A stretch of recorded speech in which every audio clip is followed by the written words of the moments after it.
बोलिए भारत माता की, भारत माता की। अरे मैं मध्य प्रदेश से आया हूं और मामा हूं, पता है कि नहीं? जब मध्य प्रदेश वालों का मामा हूं तो डिब्रूगढ़ वालों का भी मामा ही हूं। एक बार मध्य प्रदेश तक आवाज जानी चाहिए, भारत माता की और डिब्रूगढ़ की जनता की। मंच पर विराजमान हमारे केंद्रीय मंत्री, बहुत सरल और सहज नेता आदरणीय श्री रामेश्वर तेली जी, हमारे लोकप्रिय उम्मीदवार अभी से होली के मूड में आ गए, आधा भाई प्रशांत फूकन जी, तीसरी बार हो गए, प्रशांत जी चौथी बार, सही है कि नहीं? ताली बजाओ जो। श्री पुलक गोहाई जी, प्रदेश के उपाध्यक्ष भाजपा के, श्री संजय पांडे जी, श्री असीम हजारिका जी, श्री गौतम दत्ता जी, श्री भुवन दत्ता जी, भास्कर सेकिया जी, सभी साथी नेता पदाधिकारीगण और डिब्रूगढ़ में यहां उपस्थित मेरी बहनों, मेरे भाइयों, मेरे भांजे भांजियों, मामा दोनों हाथ जोड़ के शीश झुका के आप सबको राम राम करता है, आप सबको प्रणाम करता है। आज आपसे मिलकर बहुत खुश हूं। आपको भी मुझसे मिलकर खुशी हुई कि नहीं? ये डिब्रूगढ़ और वैसे पूरा आसाम, ये अद्भुत धरती है सचमुच में। ये वीरों की भूमि है, ये सूरों की भूमि है, ये कवियों और कलाकारों की भूमि है, ये साहित्यकारों की भूमि है, ये ऋषियों महर्षियों की भूमि है।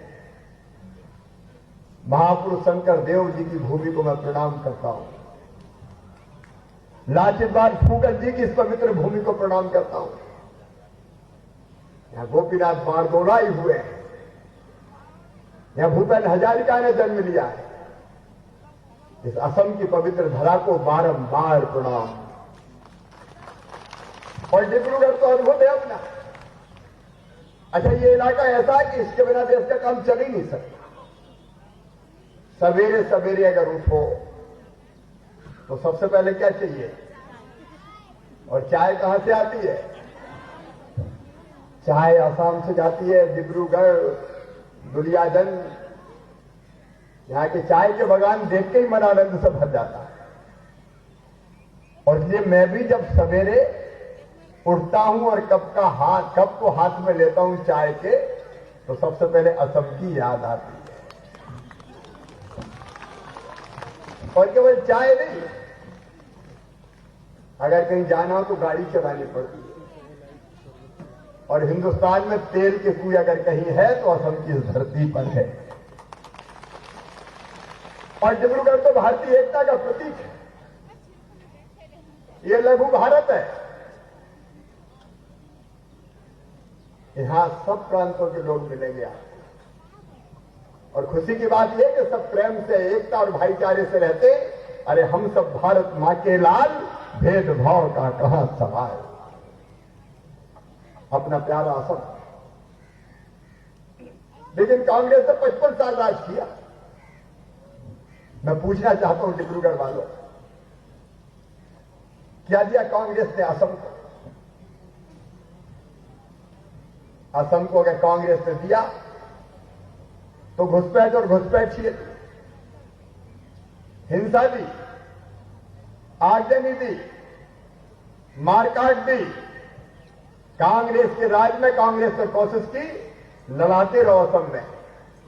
भाषा भाषियों के बीच झगड़े कराते रहो, जातियों के बीच संघर्ष कराते रहो, सब लड़ते रहे और वो राज्य करते रहे। डिवाइड एंड रूल्स की पॉलिसी पर चली कांग्रेस। और आप ईमानदारी से देखो, भारतीय जनता पार्टी के 5 साल, पार्टी पूरे इसलिए नहीं कि एक आध साल तो कोरोना में चला गया, काम करने का मौका ही नहीं मिला। 4 एक साल में सर्बानंद जी ने, भारतीय जनता पार्टी की सरकार ने हमारे नेता श्रीमान नरेंद्र मोदी जी के नेतृत्व में जो काम किया वो सचमुच में अद्भुत और अभूतपूर्व है।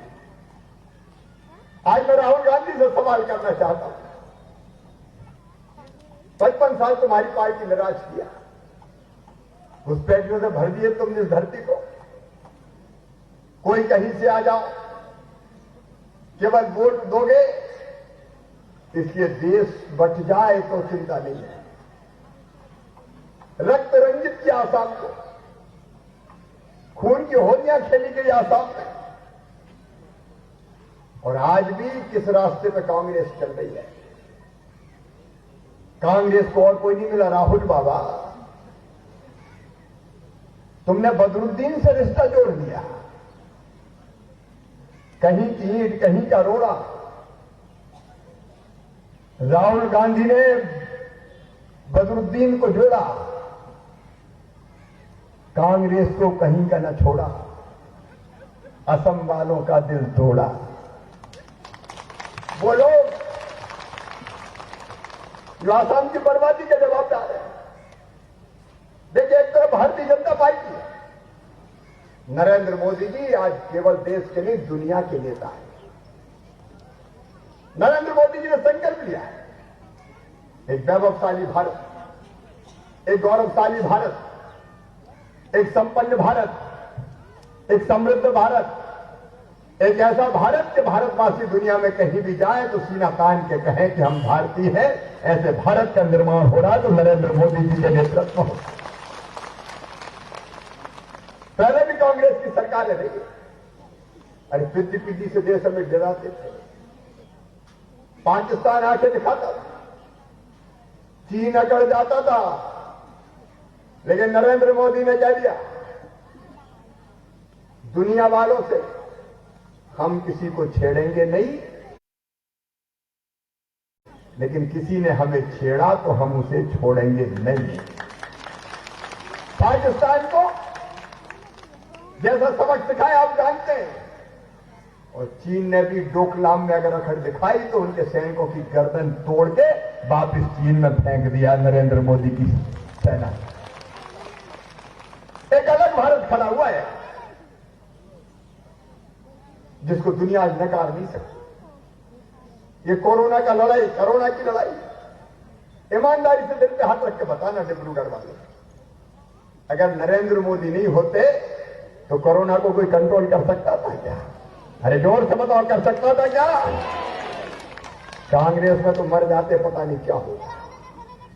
लेकिन धन्य नरेंद्र मोदी, पहले इलाज की व्यवस्था, गरीबों के भोजन की व्यवस्था, मजदूरों के खाते में पैसा भेजने की व्यवस्था, गरीब कल्याण योजना, आत्मनिर्भर भारत योजना, और बाद में तुमने वैक्सीन का भी निर्माण हिंदुस्तान की धरा पे करा दिया। और वैक्सीन केवल हमारे देशवासियों को नहीं लग रहा है, दुनिया के कई देशों में हमने भेजे। इजराइल के राष्ट्रदूत कहते हैं कि हनुमान जी ने जैसे संजीवन बूटी लाई थी, वैसे ही नरेंद्र मोदी तुमने वैक्सीन दे दी हमें, हमारी जिंदगी बचाई। नया जीवन देने का काम नरेंद्र मोदी ने किया।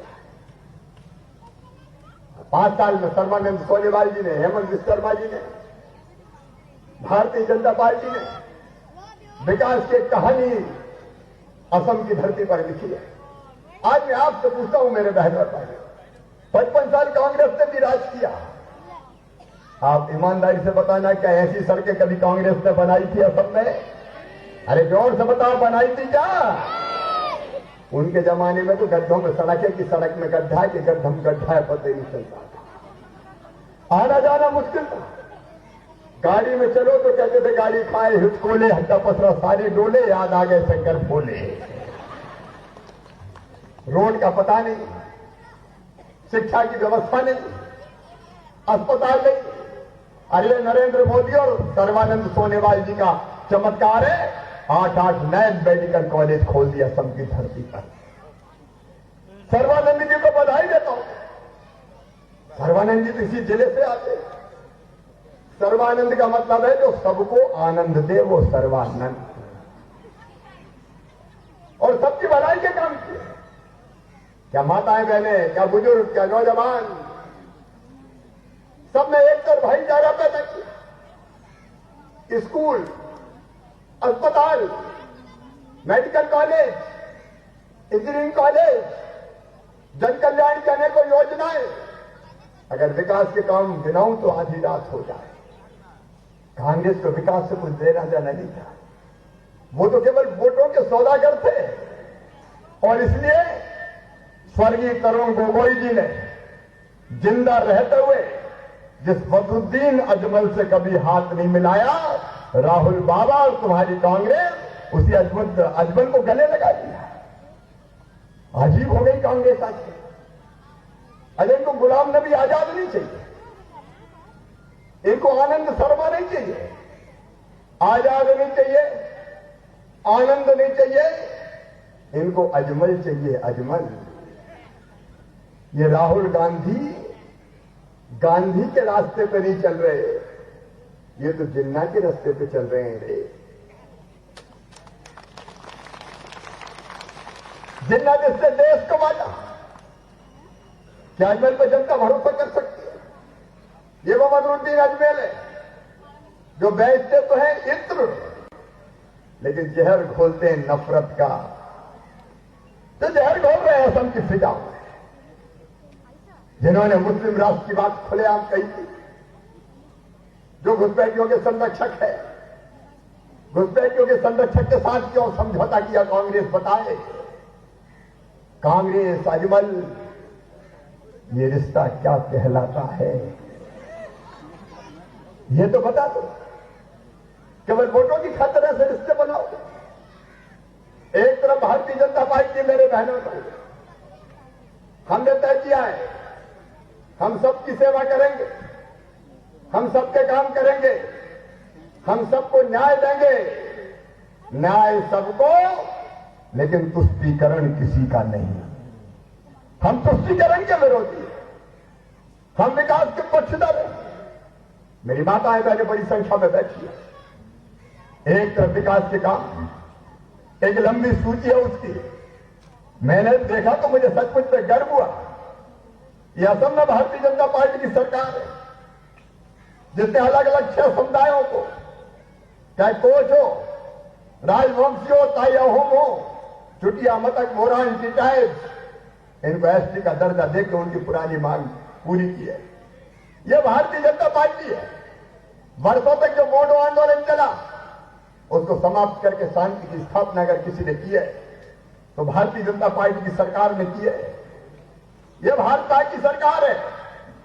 लैंड स्वीप करके, पहले तो घुसपैठिए जब देखो तब चले आते थे, जमीन से भी आते थे, और जमीन पर जगह नहीं मिले तो जल से भी चले आते थे। लेकिन लैंड स्वीप करके, आधुनिक तकनीकी का इस्तेमाल करके पूरी तरह से घुसपैठ को रोक दिया है भारतीय जनता पार्टी की सरकार ने। ये देश धर्मशाला नहीं है कि कोई भी कहीं से आए और हम घुस जाए। हमने असम की बॉर्डर की समस्या का समाधान किया। स्मार्ट फेंस प्रोजेक्ट में हमने असम की जनता को घुसपैठ से बचाया। मेरे बहनों और भाइयों, ये नरेंद्र मोदी और सर्बानंद जी की सरकार है। 3 लाख से ज्यादा असम वासियों को भूमि के पट्टे देकर मालिक बनाया, तो भारतीय जनता पार्टी की सरकार ने बनाया। मैं आपसे निवेदन करना चाहता हूं, अब विकास की बात देखिए। कांग्रेस ने 50,000 करोड़ रुपए से ज्यादा कभी कांग्रेस की सरकार को, और तब जब मनमोहन सिंह जी असम से ही होते थे, राज्यसभा के सदस्य यहीं से थे, कई वर्षों तक असम से संसद में जाते रहे मनमोहन, प्रधानमंत्री जी भी बन गए मनमोहन। लेकिन मनमोहन, कभी तुम्हें असम का विकास का ध्यान नहीं आया। बताना मेरे बहनों और भाइयों, कभी प्रधानमंत्री के रूप में मनमोहन सिंह जी ने दौरे किए असम के? अरे जोर से बताओ किए क्या? इनको कोई राय नहीं देना नहीं था। और नरेंद्र मोदी जी, अगर गिनाऊं तो दर्जनों बार इस असम की पवित्र धरती पर विकास की सौगात लेके आए तो नरेंद्र मोदी आए, निर्देश दिए। ये तेली जी यादव थे, केंद्रीय मंत्रियों को निर्देश थे कि जाओ नॉर्थ ईस्ट के विकास के बिना भारत का विकास अधूरा है। डिब्रूगढ़ का विकास चाहिए, असम का विकास चाहिए। इसलिए बार बार दौरे करो। कांग्रेस के जमाने में 50,000 करोड़ रुपए खर्चा होते थे असम के विकास के लिए। भारतीय जनता पार्टी ने 3 लाख करोड़ रुपया असम के विकास के लिए खर्चा किया मोदी जी के नेतृत्व। मेरे बहनों और भाइयों, ब्रह्मपुत्र उस पर ब्रिज कांग्रेस के जमाने में 2 नहीं बने, 55 साल में 5 पुल बना के तैयार कर दिए सर्बानंद सोनोवाल। सोनोवाल ने सब पर कमाल किया है, सचमुच पे कमाल किया है। सड़क, highway, 4 lane road. Bharatiya Janata party पुल बनाती है, कांग्रेस तोड़ती है, भारतीय जनता पार्टी जोड़ती है। अब तो वैसे राहुल बाबा कांग्रेस को तोड़ने में लगे हुए हैं। कांग्रेस के कितने टुकड़े हो गए पता है? G23 एक अलग ग्रुप बन गया है। उनकी वैसे अलग होती है, वैसे अलग होती है। उनको कोई पूछता ही नहीं है कांग्रेस में। पता नहीं कितने गुट कांग्रेस में बन गए, असम में भी कितने गुट है पता है। अलग अलग गुट, अलग अलग नेता। अरे भारतीय जनता पार्टी में सर्बानंद सोनोवाल, हेमंत विश्व, भारतीय जनता पार्टी एक है।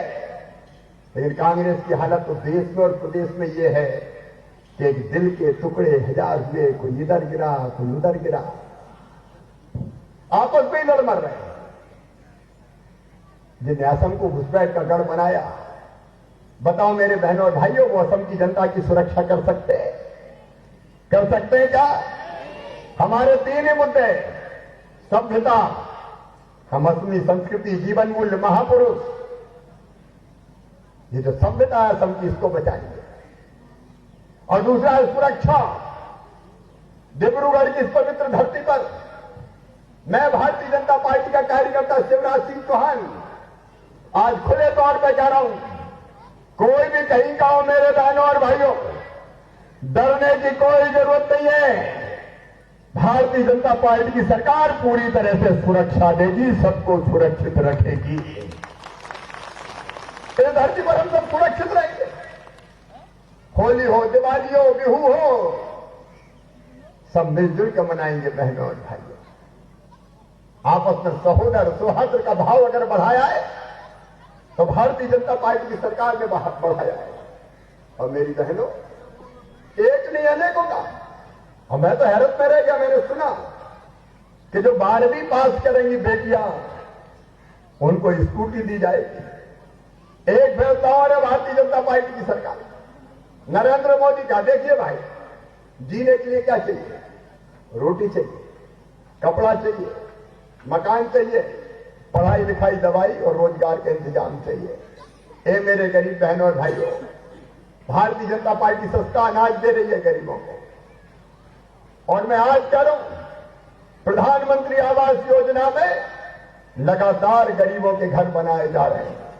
आने वाले 3 साल में असम की धरती पर कोई गरीब बिना पक्की छत के नहीं रहेगा, सबको मकान बना के दिए जाएंगे। और किसकी सरकार होती है?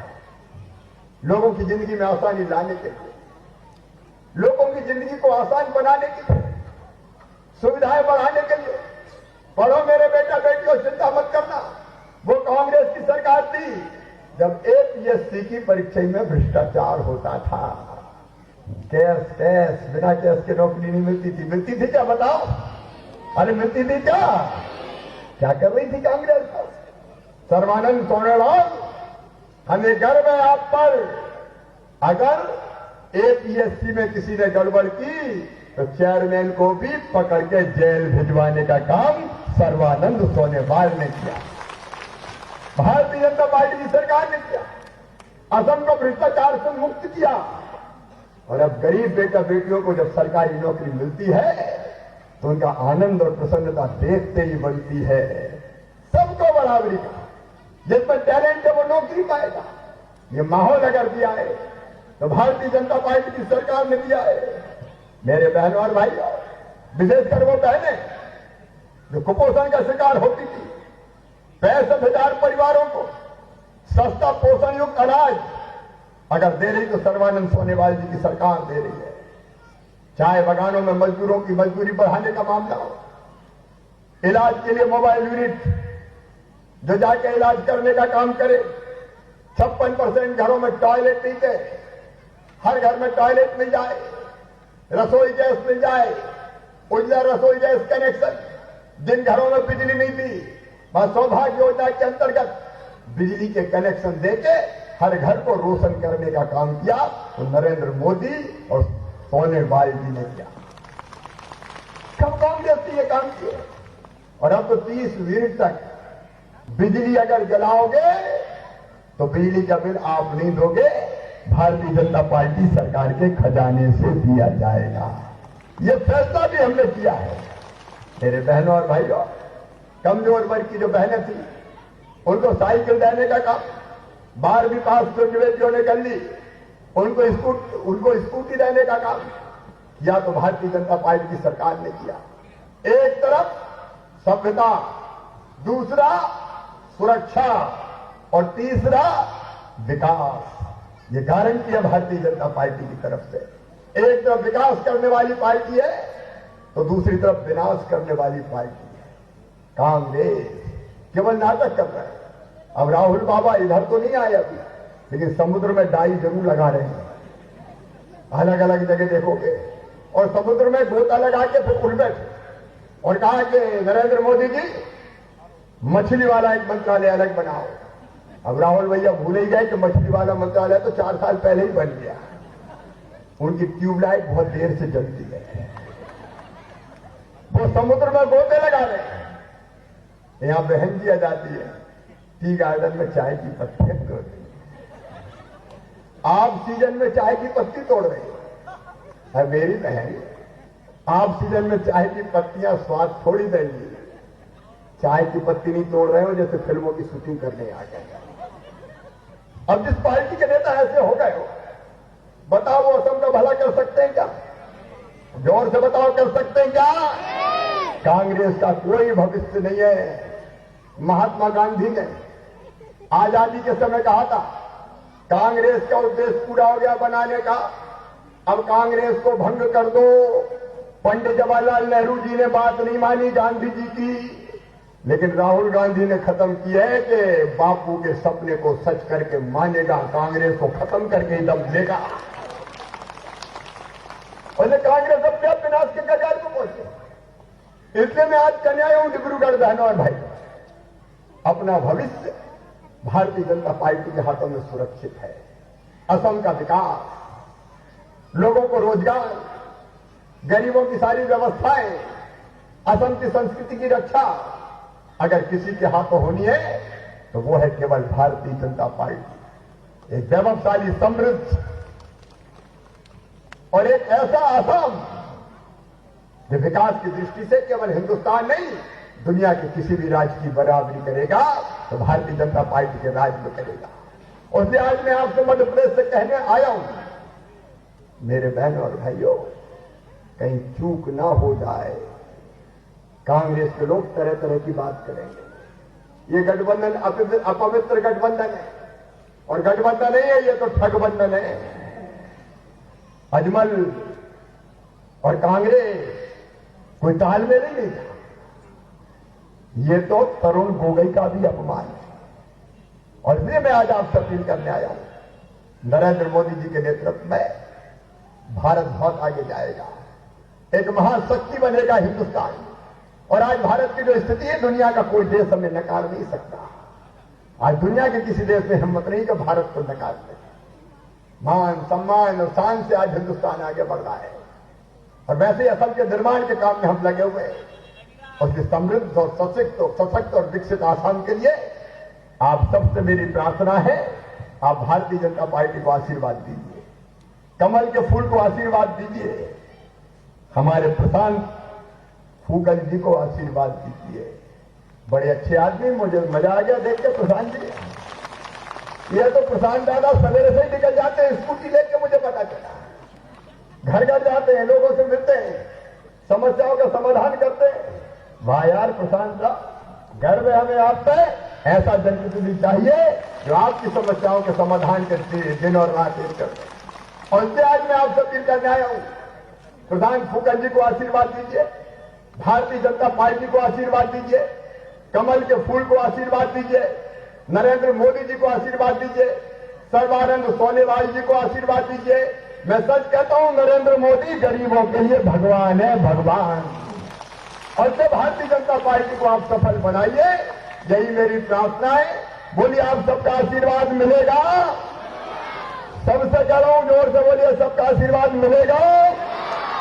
भारतीय जनता पार्टी को जिताएंगे, कमल के फूल की बटन दबाएंगे, प्रशांत फूकन जी को एमएलए बनाएंगे, भारतीय जनता पार्टी का मुख्यमंत्री बनाएंगे, सर्बानंद सोनोवाल जी को भी आशीर्वाद देंगे और मोदी जी का साथ देंगे और मामा की भी इज्जत रखेंगे। तो आइए आज संकल्प लें कि भारतीय जनता पार्टी को वोट देंगे और वोट दिलवाएंगे भी, कोई कसर नहीं छोड़ेंगे। और ये संकल्प लेने के लिए मेरे साथ दोनों हाथ ऊपर उठा के, दोनों मुट्ठी बांध के, भारत माता की जय बोल के भारतीय जनता पार्टी को जिताने का संकल्प लेंगे। तो उठाइए दोनों हाथ, दाएं बाएं, सड़क पर मकान पर भी जो खड़े हैं उनसे भी कह रहा हूं, उठाइए दोनों हाथ। अच्छा, खड़े होकर ही हो जाए आज संकल्प जिताने का, ये बात हुई ना। उठाइए दोनों हाथ, बांधिए दोनों मुट्ठी और बोलिए, भारत माता की, भारत माता की। सिंगरौली जिले में आ गया ग्रोसरी फॉर यू। फिर देर किस बात की, जल्दी विजिट करें और पाए सारे ग्रोसरी आइटम में डिस्काउंट और साथ ही ऑनलाइन बिल। 500 से ज्यादा आउटलेट्स पूरे भारत में। दुकान दुकान में भटकने से छुटकारा, अब एक ही स्टोर में सब कुछ। दुकानों में भटकना क्यों, ग्रोसरी फॉर यू लाया है ऑनलाइन डिलीवरी घर बैठे ही। बचत भी बचत भी। हमारा पता है गनियारी रोड, बैठन चंदेर पैलेस के पास, सिंगरौली मध्य प्रदेश। हमारा कॉन्टैक्ट नंबर है 9685965487 7001370888। क्या आप भी बाहर की दवाइयों को लेकर रहते हैं परेशान? तो अब आपकी परेशानी हो गई है यूं खत्म। आज ही आए ज्योति मेडिकल स्टोर, जहां उपलब्ध है आयुर्वेदिक और सारी अंग्रेजी दवाइयां 10% की भारी छूट के साथ ही बड़े शहर जैसे बनारस, चेन्नई, जबलपुर और दिल्ली के साथ NCL, नेहरू और NTPC की पर्चियों की दवाइयां भी आसानी से उपलब्ध हैं। अब घर बैठे कभी भी ऑर्डर करें और पाएं फ्री डिलीवरी। आज ही संपर्क करें। हमारा पता है Jyoti medical store, UBI road, Singrauli, Madhya Pradesh. Screen पर दिए गए नंबर पर संपर्क करें। और हाँ, हमारे चैनल को सब्सक्राइब करें, घंटी का बटन दबाना न भूलें, जिससे नई अपडेट आपको समय समय पर मिल सके।